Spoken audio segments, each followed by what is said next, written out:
Normal po ba sa inyo na kunwari po may ganyang kapirahan, then ang sahod po sobrang delayed? Ito po ay isang tanong na atin pong natanggap, no? Kasi nga ay nito pong nagdaang buwan, November, no? November 15. Yun po yung simula ng release ng mid-year bonus and cash gift. Tapos nitong December 15, nag-release naman po ng PEI. Tapos nandyan pa si SRI na paparating.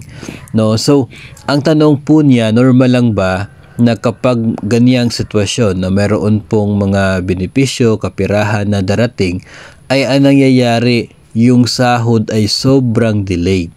No? Kumbaga para bang isipin natin na parang nagiging delay yung sahod kasi yung teachers hindi naman magrereklamo kasi may ibang natanggap na mayroon namang bonus, so okay lang na madelay itong sahod. So yun po yung kanyang tanong, kung normal lang po ba na ganyan. For me, talaga mga master, hindi po siya normal, no? Yung sahod po kapag sinabing 15:30 ay dapat po talaga siyang ibigay during that period, 15 at saka po 30. So, madalas ay gugustuhin po talaga natin na maging earlier pa, no? Kasi pabor po para sa atin. Tapos may mga benefits na kinakailangan i-release din during those dates, ay pwede rin naman po na ganon, na wala pong problema na magkasabay sila sa pag-release. Hindi po pwede na maging dahilan yung benefits na yon para ma-delay yung pag-release doon po sa sahod. Maliban na lamang kung talagang nagkaroon ng problema, nagkakaaberya doon sa payroll ninyo o kaya sa pag-process ng sahod. Pero yun pong parang sinadya na maging sobrang delay yung sahod kasi yung rason ay meron naman pong natanggap na benepisyo, mali po yun, no? For me ay hindi po siya makatarungan.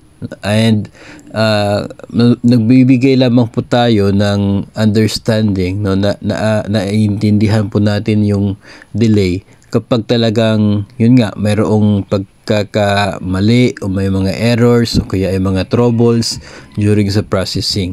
So, alam naman po talaga natin mga master na bagamat may mga instances na katulad po niyan, siguro ay iilan lamang po yung pagkakataon na katulad po niyan.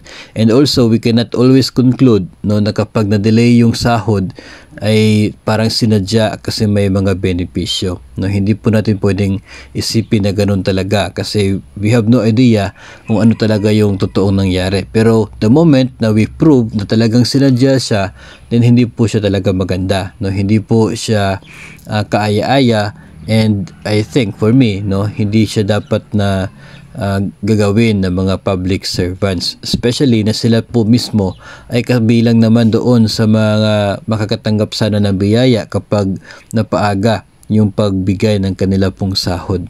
Maliban na lamang talaga kapag may mga hindi po inaasahang sitwasyon na siya pong reason kung bakit na-delay yung sahod. And siguro naman, no, dito sa ating sender, siguro naman hindi siya makakapagsabi na ganon yung sitwasyon, no, kung once or twice lamang nangyari. Siguro baka doon sa kanila ay always, every time na kapag may mga magagandang natatanggap ay yung sahod naman yung nasa sakripisyo at nadidelay. Siguro yun din po yung kanya napapansin, kaya nakapagsabi siya na normal lang ba para sa iba na ganun po yung mangyayari. So for this kind of situation mga master, ang sa atin lamang po kapag napapanahon na ibigay ang isang benepisyo, ibigay po yan. Hindi na po balik at kung magkasabay-sabay man yung mga benepisyong yan, kasi yun naman po yung petsa na dapat sana siyang i-release, so dapat i-release talaga siya, no? Huwag nating isipin na ipapahuli na lamang itong itong sahod kasi may mga benepisyo naman na mas malaki na naibigay. Huwag po nating isipin na katulad po niyan, no? Kung kaya po na i-process magkasabay kasi yun po yung schedule talaga nila, then so be it. Isabay po sila sa pag-process. Problema na po ni teacher yan kung paano niya uubusin kung magkasabay-sabay po yung kanyang benepisyo. Problema na po niya yan kung uubusin niya agad lahat, no, yung kanya pong magkasabay na benepisyo na tatanggap. po yung pag-release, yung pagbigay ay dapat nakaset po doon sa kanyang schedule kung kailan siya dapat, at hindi po pwede na talagang sasadyain na i-delay yung isa pong benepisyo dahil meron namang ibang benepisyo na tanggap during that day.